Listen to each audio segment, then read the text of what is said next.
Active support underpins the successful implementation of positive behaviour support because it focuses on improving the quality of life of people and matching the support to the individual to reduce the need for them to use their challenging behaviour.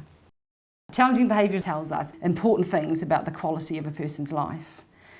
Positive behaviour support brings together the humanity of person-centredness and the objectivity of behavioural approaches in pursuit of the understanding of why challenging behaviour occurs. And it focuses on the development of proactive strategies.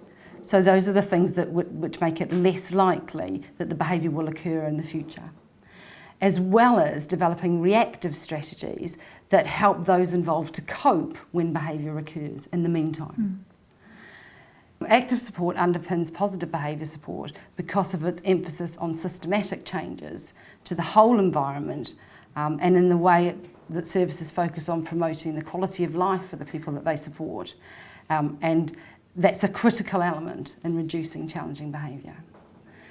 So because active support recognises and responds to people's needs for consistency and predictability, because it provides a sensitive and flexible kind of help for people to engage successfully in everyday activities and relationships, because it enables people to make choices and exert control over how they lead their lives on a day-to-day basis, it creates conditions in which challenging behaviour genuinely reduces.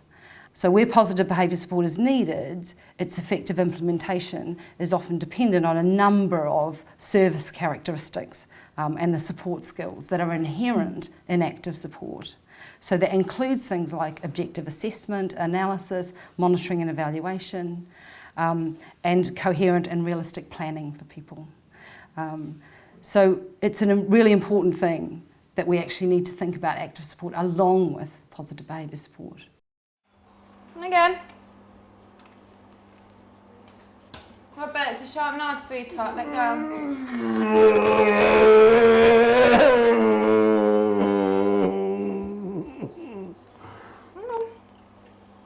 You eat that one, let's chop this one.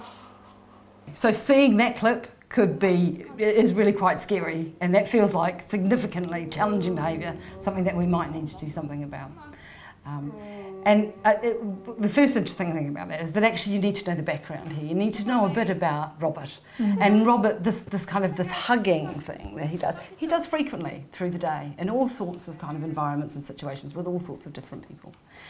In this situation, it's challenging because he's holding a knife. And it's only in this situation. And I think there are people out there that would therefore go, let's never let him near a knife again. Let's make sure we avoid those sorts of things. But actually that's not challenging behaviour in that way. It is about managing that risk. What's great about this clip is that the staff member stays completely calm. And actually just goes with it. She doesn't tense up and try and pull away. That would make it worse. She flows into it and she just kind of coaxes him out of that. She accepts it as part of what's happening. And that's a brilliant response. It's a brilliant reactive response to what's going on, is that she just goes with the flow and she moves on. She moves straight on to the next thing. It doesn't interrupt things, it doesn't stop things happening. And that's the sort of thing that, if we can make that happen for people, if we can know enough in advance about what might happen to be prepared for it, but then go with it when it does. So that actually the whole point is to get back to calm and get back to what we were doing in the first place. You alright? Don't kiss it, bastard. Don't kiss him, no. No. All better. No!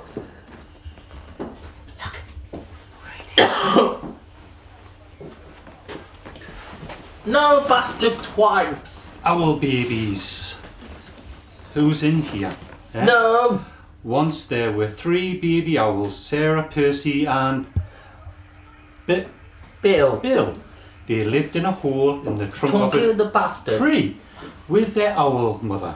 In The it. hole had twigs and leaves and owl feathers in it. It's gone. It was their Bastard. house, wasn't it? It was.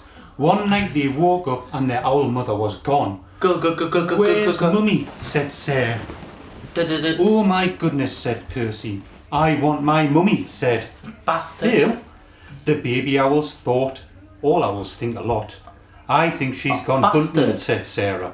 Bastard. To get us our food, Bastard. said Percy.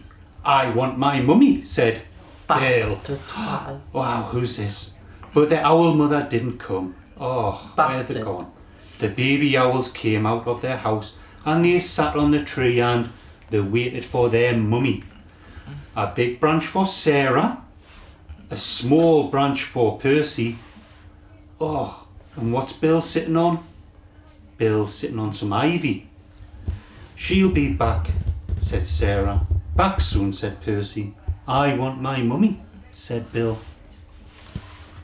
Three kind of things that I think they're interconnected, but are really important about the support that Jacob receives. The biggest issue of all, really, and that covers all of it, is his need for structure and predictability.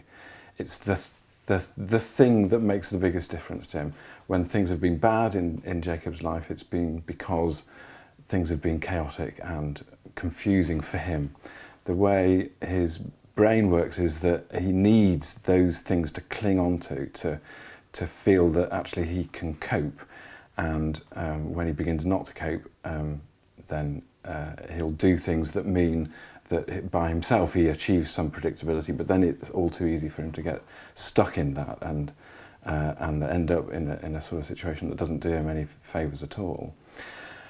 So the work that Mel and the team have done over the past kind of couple of years, well, year really, has been focused particularly on almost it doesn't matter what, as long as Jacob's okay with it, but that we can put it in a structure that means that things can make sense to him, events over time.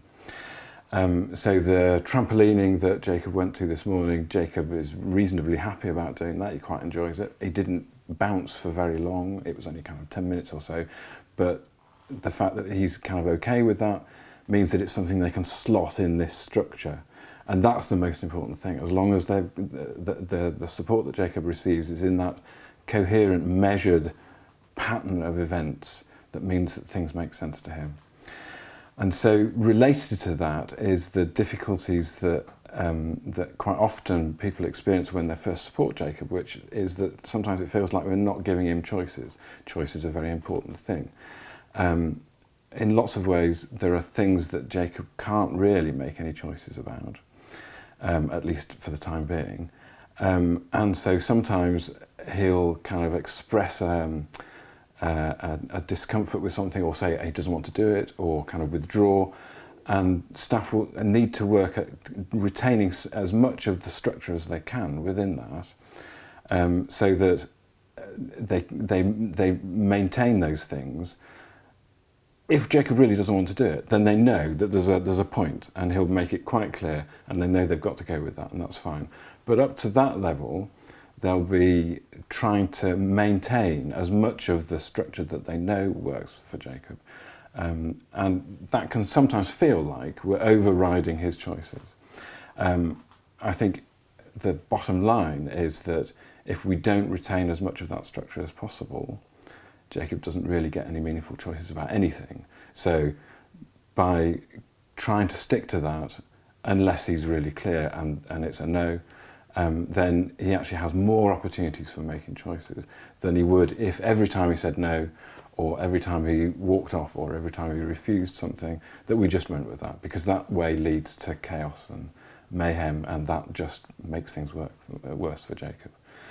And the third bit that connects with that is there's quite a few things in the support for Jake that are sort of left over from his childhood. He's only 20, but he does things like staff will read stories to him, and they're board books. They're sort of definitely juvenile, and they'll sing nursery rhymes with him, and a range of different things like that. And in general, within our field, we would want to be moving away from those as a person grows up. But it's, in Jacob's case, it's another example of things that we can do that mean that he understands how things work. So lots of the stories that get read to him, he knows them word for word. And if you say the first 4 words in a sentence, he'll finish with the last word. And that's reassuring for him. It means that he knows, he's got that sense of, I understand how this is working, I understand how this fits together. That brings his level of anxiety down. whilst we haven't got a whole massive range of things that we can use that allow us to do that, we have to use what we've got. The things that make sense to Jacob now are the things that we need to use. Over time, there'll be other things that he experiences that are more in line with his chronological age, but while we need to use whatever we've got, because the bottom line is it's got to make sense to him. It's got to be a structure that works for him, that means that he can manage that level of anxiety. And those things, the lack of choice, or so it seems, or the use of childish games, stories, books, videos, songs, can feel uncomfortable. But what people need to understand is we're doing that for a purpose, and that's that bottom line of structure and predictability.